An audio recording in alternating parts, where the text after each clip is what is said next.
Spontaneous singing and dancing in the office. This little monster appeared on my shoulder called Dirk. I think imposter syndrome causes you to act in certain ways and behave in certain ways that with hindsight and knowing what it is, you can deal with it. Welcome to Click, Cry, Repeat. This is not another marketing podcast. It's a podcast about the people doing marketing jobs. I'm Peter Craven. And I'm Ashley Watson. Think of this as your monthly virtual therapy couch. We'll be talking about the wins, the wounds, and the why the hell am I doing this moments. Today's guest is Jennifer Brennan. Hello. Hi, Jennifer. Hi, Jennifer. Thanks for coming along. Nice to be here. It was very professionally said, wasn't it? Wasn't it? Very, very nice to be here. As you'll know from the conversation we had with you before, we start by trying to find out a little bit about our guest with 4 quick-fire questions. So do you want to go first on this one? Okay, you ready? I'm ready. What is your guilty pleasure movie? Oh. You were about to answer that before I said movie. I was. God knows what was going to come out of there. Oh my God, that's a quick fire, quick Trolls. Trolls. Who would play you in a movie? Oh, dear God, okay. I would like to play me in a movie is Jennifer Lawrence. Jennifer Lawrence. But who would end up playing me in a movie? Probably Dawn French or something. Nothing wrong with that. If you could relive any 24-hour period in your life, what would that be?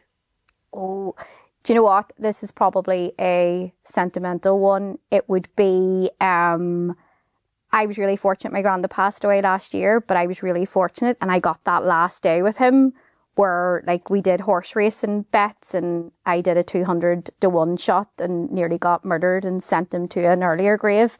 But if I could relive that 24 hours, that was the best day ever. I should probably say getting married and having my kids, but it's fine. They'll not see this. They'll not see this. I'll see this, no. What would you say is your most annoying habit?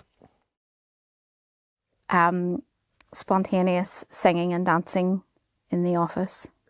Okay. When everybody's trying to concentrate. Any particular songs? Celine Dion, all coming back to me now. Just that? Is that the only one that Depends. you do? It really depends on what mood I'm in. That's kind of if things are going bad mood. But it can go Bonnie Tyler, Need a Hero, Shania, Whitney.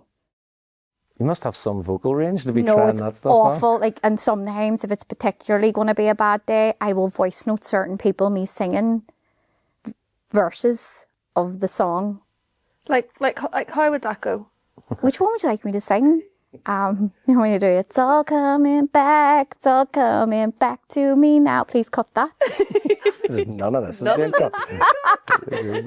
Yeah, and I'll leave a very long voice note, and sometimes I'll put in my own ad-libs. I'm so sending you my number. I love those voice notes. They'd brighten up my day. They are a bright spot in a sometimes very dull day. Yeah, sometimes I'll do that, but it's the ad-libs that people find. Does anybody ever voice note sing you back? No. Well, that would be good. No. Wouldn't it? Just a whole conversation. Yeah. No. And then another annoying habit is I keep threatening to sell pictures of my feet to the office. just when it's all going wrong. Okay. And I need to stop doing that as well because I think that's a HR offence. So what if they might say yes? They might say yes. Apparently there's good money to be made there. So yes, they're my annoying habits. Yeah. Pretty. Some of them might be a bit annoying. Singing's lovely. It was beautiful. Singing is very beautiful. The voice of an angel. Angel of death. Of destruction. Yes. One of the things that I noticed that I did was I would hoard work because I would have to be the best marketer. He obviously thinks I'm terrible because he didn't ask me to do that. My CEO was really brilliant because he sat me down and said, I don't need you to be doing all of this. Okay, that's a little bit of a glimpse into Jen. So we want to talk to you, Jennifer, about you're a marketing director with Camlin Group. Yep. Big software company, global offices, too many countries to mention, must be 600 people, I think you mentioned before. The first time I saw you speak was at a CIM event in Belfast. And then the reason why we asked you on here then was because you followed that up with a post a few weeks later, and you're very open about this on your social media about imposter syndrome. Can you talk us through when you became aware of that it was a thing that you experienced, and then how you go about dealing with it? I've had a really interesting journey with imposter syndrome because I had never experienced it prior to promotion. I genuinely believed that I was an amazing marketer, and didn't have any issues with confidence. Any promotion that came my way, I was like, well, what took you so long? I never experienced it, really. Didn't know what it was until March 22, many years, 3 years ago. 23? 23. Oh my God. I'm not good with numbers. 2023, and was called up and was offered the promotion. And I had been waiting on that promotion. Like I had messaged my family and all the night before to say, in the bag, get the champagne ready, this is happening.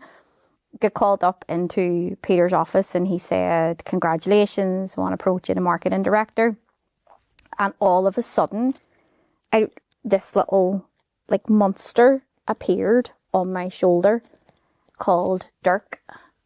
We've got a name. Got a name. Trina Clark told me to name him. Okay. He appeared on my shoulder. I was like, what are you doing here? They've only promoted you because there was nobody else. And that was kind of like my first experience of like, oh, is that, oh, maybe I shouldn't have got this promotion. And he was told to go away. And they brought the marketing team up into the room, and they announced me as their new boss. And I remember going, oh, he appeared up again, and he said, well, they're all questioning what gives you the right to be their boss. You have no experience managing a big team. And Jessica, who is the head of regional marketing now, phenomenal marketer at the time, she was marketing manager for the UK. I remember thinking, and they should have promoted her. Oh my God, everybody's going to think they should have given her the promotion. And that was a really weird, alien feeling to me, because when you're so confident in your career and you don't have those kind of moments, when that happened, it was a big change for me. But what I will say from an imposter syndrome perspective is it comes in two ways. It's how it impacts you personally, but also you'll know this, the profession of marketing, you start to think, are we qualified to be at the table as a profession with the CFOs, the operating directors, the sales directors?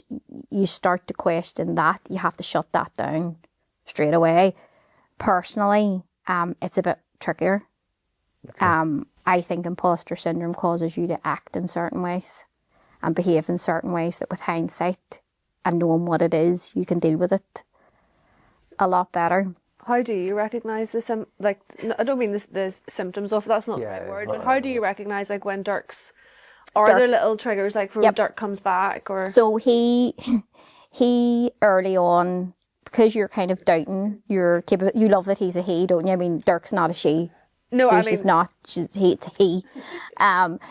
Sorry, but he would. So you'll react to things in a different way. One of the things that I noticed that I did was I would hoard work because I would have to be the best marketer. And I thought being the best marketer would get rid of that feeling of imposter syndrome. So you'll burn out. Have to do more. Right. You'll burn out very quickly. You'll take too much on to prove that you're the best. You'll neglect your team a bit because you're not actually allowing them to grow because you think you're the best. You have to be busy. And my CEO was really brilliant because he sat me down and said, I don't need you to be doing all of this. What I actually need you to do is delegate this down because I promoted you up because I like the way you think strategically. I like how creative you are, and I wanted to give you the space to be able to do that. You take offence a lot easier when you have imposter syndrome. So if your boss asks somebody else to do something that you think you should have been asked to do, this wee narcissist will come out and it'll be like, well, he obviously thinks I'm terrible because he didn't ask me to do that.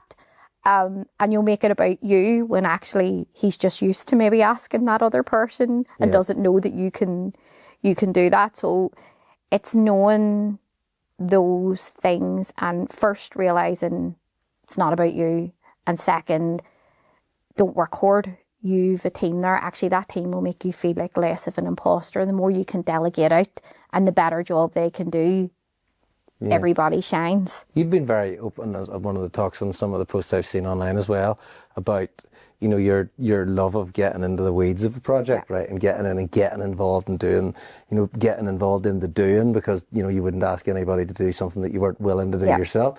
So how do you balance that with the need to step away sometimes and let people do their own job? Well, one of the things that I really doubted myself on when I came into the role was the ability to manage a team, because I'd managed two people before. Nobody. And you'll go, I'm not saying everybody will have this experience, but you'll be a very chaotic manager in the first 6 months. You'll hoard the work because you're the best. People will give you lots of different advice on your management style. You should be director, Jen. You can't have banter with your team because they'll not take you seriously. But then I wanted to be liked by my team. So one day I would be, you should do this. And other days I'd be, let's go out and party. It's just, God love them. But when I kind of took a step back, I made a list of all of the things that I really liked in previous managers and things that I didn't like. And one of the things that I loved in a manager was that ability, when something wasn't going quite right, that they could step in and help me fix it, because they're marketers at heart and they didn't forget how to market. So I only step in when I'm needed. Right. I don't micromanage anymore. I'm not saying that I never did. Because that way imposter causes you to do that. But I only step in and come in, and I do it quietly behind the scenes. So no one will ever know that I've stepped in and helped the team. No one will ever know that maybe I fixed an event graphic, maybe I've fixed social posts. That's you have to let your team shine there. So that's how I do that. I only step in when my team need the support and when they need help and when they need guidance. But I love doing it. Yeah, it's hard to get away from that, because it's ultimately why we started doing the marketing job in the first place, isn't it? And I do pick, I'm very lucky, I do pick a campaign. If there's a campaign that's very, very important to our CEO, that's where I'll directly come in and I'll handle that campaign, because it needs that next level of strategic insight, and that's something that you don't want to get away from the day-to-day sometimes. Sometimes I just like writing a brochure. Yeah. It's therapeutic. Yeah. But that's something that it's just not then hoarding that and not hoarding all of that work. An old boss of mine used to describe it as moving from being a bricklayer to an architect. Yeah. You know, because a bricklayer will spend the day building the wall, and at the end of the day he'll stand back and look at the wall and go, look at that wall I built, isn't that great? The architect will design something that they know during the whole rest of the process everyone's going to hate them largely, because the builders will go, who designed this? You know, but then when it's all built, they'll step back and go, actually, you know what, they might have known what they were doing. That was but a brand project for us. You have to be prepared to defer the praise on, or defer the gratitude for it, and you have to be willing to suddenly wait for that, rather than it being ta-da, here it is. Yep, that's the perfect way to sum it up. And I think not being a control freak over things and having to be the person that does everything. I mean, it was great. We were launching a new campaign there in January for our software, and I was panicking about it because it's software, and oh my God, what do I know about launching software? I deal with boxes. But it was great because I had designed the whole campaign, created the messaging, but I got to go to Disney and relax, because then it was up to everybody else then. to get the website up and running, to get the brochure up and running, to take all the phone calls from people. And I came back and it was done. I only took 3 phone calls while I was away. It was lovely. I put pictures up on link. That was me at Disney. Oh, I saw those pictures, Standing in front of the Princess Castle. Very good. Nice. You talked a lot about building a team, so it feels like we should probably do that recruitment myself feature. Yeah, definitely. You did speak about your team and the fact that you've got 9 of us, in yeah. your team. Mm-hmm. If you were running a recruitment process, what question or thing would you add to that process so you could really properly get to know the person? Am I allowed to answer this hypothetically, like that I would never do this? Yes, but I yes, think yes. Prefer it to be something like that, yeah. So, as a leader, you have to manage stress really well. Your team shouldn't feel how stressed out you are. So, you know this, you have to remain quite calm when it's kind of hitting the fan. So because of that, my stress comes out in different ways in the office. So if I had an ask for someone coming in to test, I need to know how they would deal with that, because my team are very good at dealing with it. So my stress, what I would like is a potential candidate that I like to come in this scenario. It's a stressful day. It's not going the way we want it to go. And I will come out, and this is a real life scenario, I will come out and I will start singing the first few bars of Celine Dion. It's all coming back to me now. It happens. And I will do this weird dance. And I need to know, are they going to react the way I need them to react? So the marketing team are amazing at reacting well to that, because they know, they sense the stress. Claire will smile and she'll start to sing with me. She'll harmonise. So she will. Roz will suggest a follow-up song. Jessica and Colin will nudge each other because they've been with me from the beginning and go, okay, we'll go into the office and wait on her because obviously something's happened. And Shamie and Julie will look at each other and say, should someone go and stick the kettle on and someone go and get her some chocolate? And they all manage it really well. Jack, who's the most recent recruit into the team, and the first time he experienced it, he looked and he just went, the worst thing a candidate could do is go up and leave and not acknowledge my stress. Pretend they haven't seen it. Pretend they haven't. Yeah. See, I feel like I need to name check Tim here because he's quite dramatic. Tim, again, will sing with me. He'll suggest a follow-up song. So everybody plays their part. If you get up and walk away in that moment and go to the toilet and don't acknowledge it, you're done. I don't care what accreditations you have. Need you to be a... See, in that way, it'd be quite a good. I really like. It's a really good way to start an interview, because we've all spent so much time interviewing people where, after the first 4 or 5 minutes of the interview, you sort of know. You know. But HR makes you go through the next 45 minutes, even so, because you just have to go through the process. If that person's run away after you've done your little singing, then you're out of jail, aren't you? Why would you run away when I Why would you do that? I couldn't possibly. I obviously wouldn't. There's some people who I mean, not everybody's going to cope with that. And I get it. People will look and go, no, this woman isn't for me. Mm-hmm. She's obviously, slightly manic. But my team handle it really well. But that's how they sense, oh, okay. Jen's, she's calm, but she's slightly stressed. Something to be dealt with here. We were at a strategy session in January and everybody laughed at me because people used the new PowerPoint template. I got us proper KPIs, but not just, build a website. I decided to whinge to the LinkedIn community. You can have really bad days, but it's really important to go back and go, if I look at what I achieved in Camlin over the last 7 years, over the last 3 years.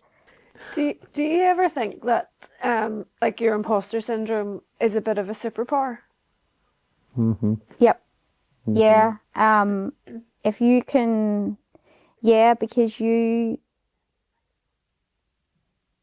it's all on how you look at it and how you've dealt with it and how you've overcome imposter syndrome. I think in one hand, it pushes you to show marketing as the profession that it is. marketing is so valuable to any company, and a lot of companies can view it as an imposter in the room. Oh, we just have marketing here. One of the big things when I took on the marketing director role was for me to properly show marketing in its best light. I went in and made best friends with the CFO to ensure that he stopped cutting our budgets and didn't see us as a cost centre. I got us proper KPIs, but not just, build a website. Oh, here's some presentations. No, I got us, we'd engagement targets, we'd lead targets, we'd revenue targets, we'd profitability targets. So it really transformed that imposter syndrome, that feeling that I had to actually prove, no, we're not an imposter here, and I'm not an imposter here, I think was a really good thing. For me, it didn't feel like it at the time, but yeah, I think it has the ability for you to transform the perception of marketing in a business. And it was great for me in a meeting with our CFO 2 weeks ago. And you yourself, you submit the budgets and everybody's budget gets cut. And he said, no, don't, your budget's the one I've said, we're not touching it. We need to give them, we're going to make sure we invest more. So it's, yeah. And do you think that's because you're speaking the same language as your CFO?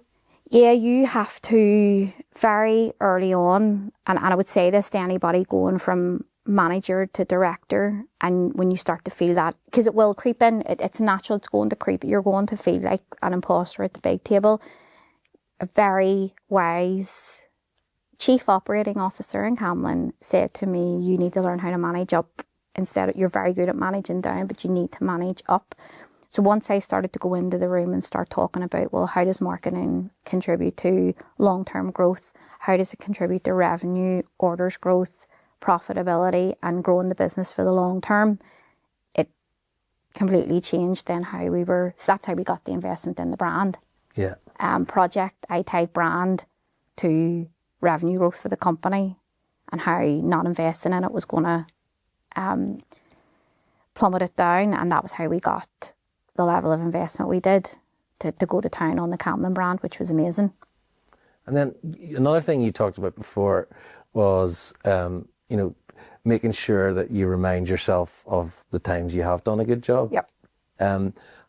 So whenever Dirk appears, what's the counterbalance to that then? You need a brag file. And I'm raging because I was meant to bring my brag file today and I didn't. But that's just me being chaotic, Jen.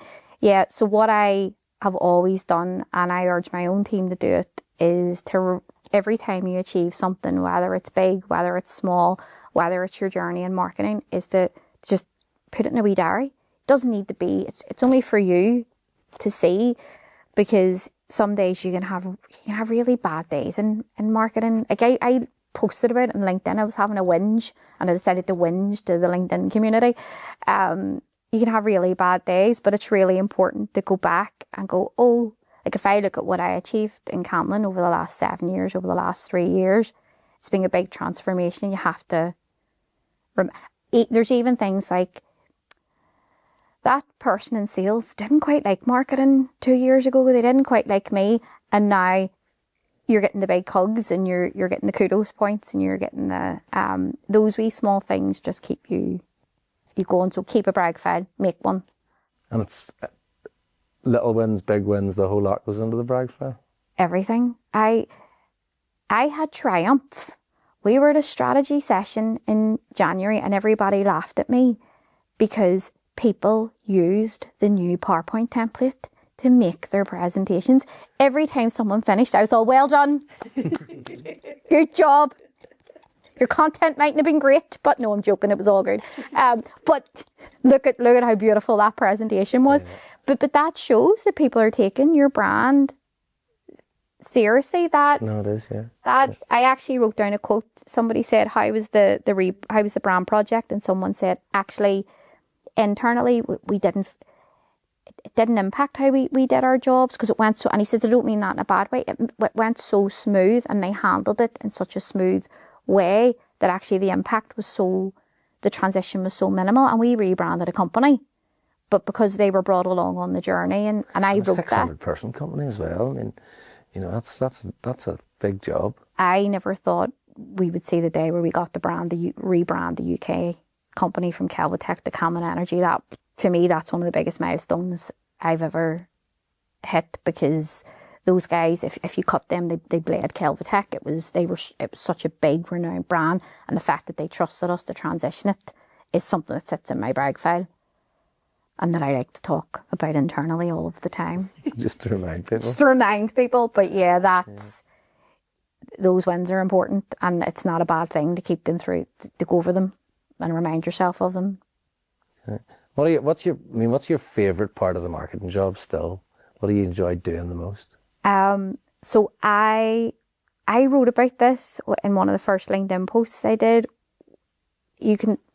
Marketing's amazing because we're one of the only functions in a business that gets to work with the customer right at the awareness stage, to when they sign the contract, to when the product goes out to the door, to when you're converting them again. That's a no-brainer. But actually my favourite bit is the creative side, when you have this idea and this vision in your head and you architect it. I paint it myself like Dr. Frankenstein. You get to bring your monster to life, and it's one of the only jobs where you get to actually see it and hold it in your hand. And first time I saw the brand video for The Power of the Possible, I took a really emotional reaction and I cried, and everybody was like, oh God, tiny tears. But what I was trying to explain to them was, this has been a year of getting you guys to transition from optimizing critical structures to the power of the possible, and it's all come to life. So that's my favourite part, seeing it come to life and being put out into the marketplace. That's no small job, as I said, to bring 600 people along with you while you're doing that. Well, it's fun. There was a lot of sling. Bonnie Tyler get any runs out? Bonnie Tyler, Total Eclipse of the Heart came out. How do you come up with those creative ideas? So what's the spark for you to start having those big sort of creative moments where you start to build this Frankenstein's monster? First thing you have to do, and that all goes back to the early stages of imposter. There is a way to relate this to imposter syndrome. You have to delegate everything down and give yourself strategic thinking time. So I called it strategic laziness. Right. I was like, is that a HR thing? But it's strategic laziness. So what I do is I go away and I get a white bit of I get a blank sheet of paper, everything's drawn, and I start to draw, I start to write things, and I start to draw it out. And I put the objective up of what we're trying to do. So with The Power of the Possible, the big thing that I did there was, Camlin is all about making the impossible possible for your customers. It's all about challenges that people didn't think that they could overcome, and we were that company that could come in and do that. So we started to then play about with words like possibility, power for the energy and rail industry, and I just start drawing. Okay. And then from there, create a mood board, and it all starts to come together. I've had some things that have been insane. Like I had a dream a couple of months ago, and it was all about like a grid odyssey, and it was all a bit crazy, and everybody looked at me and went, no, Jen, too far. But you need those as well, don't you? It has to go a wee bit too far sometimes. You have to, for marketers, you have to go back to what's the objective. Is the objective to grow? Is the objective to grow the accounts? Is the objective to bring in new business? Is what's the revenue number? What's the target we have to hit? What's the whole purpose that we're doing this? And if it doesn't match up to that and doesn't align up to that, then you're not going to get the buy-in from. Yeah. Okay, that's very good. I'm going to enjoy that. Good. So you didn't bring your bragging file with you, but what have you brought with you? And what's in the box, Jen? What's in the box? Yeah, so I was meant to bring my brag file, and look, there's a saying in the office, don't lend me a charger and don't lend me a pen because you're never getting it back. So what I brought was this is a little drawing from my granda that he did for me that it just goes everywhere. I just had to show it off. But so this is my corporate water bottle. It's understated. Right, but there is a reason. So this is the one. This is the water bottle. Do you want me to show this to the camera properly? That is the water bottle that I bring to every senior leadership team meeting, customer meeting, Brilliant. anything I want buying, but it's the imposter in the room. Okay. Because it sits with these very corporate water bottles and it gets looked at and people go, what is it? Is it a handbag? Is it a weapon? Is it? And I'm all, no. It's a very functional water bottle. But the point is, once you start talking about what's going to deliver value for the business, the water bottle becomes irrelevant. Yeah. It doesn't, it blends in with what everybody else is doing. But I would also say on a personal note, there'll be a perception in B2B marketing in high tech that you have to be a certain type of person and you have to be a certain type of persona, maybe quite a corporate persona, maybe look a certain way, behave a certain way, and that's not the case. In B2B, you can walk into a room with that water bottle and be taken seriously and do a really good job. So my big thing would be actually for anybody maybe thinking that wasn't maybe the career for them, that maybe they weren't going to quite fit into it. I've done really well in it and I've always been the slightly standardish person in the room. So that's why the water bottle came with me. Very good. Tell us about the picture. So my Granda Joe, before he passed away, my Granda Joe loved drawing. And when he was diagnosed with cancer, one of the things that we did to keep his spirits up was we bought him lots of things to practice drawing, just little pictures for us. Yeah. So any that he drew, we all took home. But this one's really funny because this little man that he drew here, we're like, oh, look, he's out cutting the grass. And he wasn't, he's walking a dog. So you can imagine. Very good. So yeah, so we have loads of these little drawings, but I just, my granddad's kind of philosophy was don't discount the underdogs in the room, you know, always watch how people mature, they grow and how committed they are to what they're doing. So that's why this little picture, it's a bit worn, it's a bit folded, but it comes everywhere with me. That's really nice. Thanks very much for sharing that with us, Jen. That's brilliant. Thank you. That's great. Okay, thank you for coming along. Really enjoyed No worries. I enjoyed that as well. I love the water bottle. You do not want to know what I paid for that water bottle and how I got. You do not want to know what's in it. Well, it is water. Most times. It's 5 o'clock somewhere. Absolutely. Yeah. Okay. Okay. Thanks very much, Jen. That wraps us up for this one. We'll see you all next time.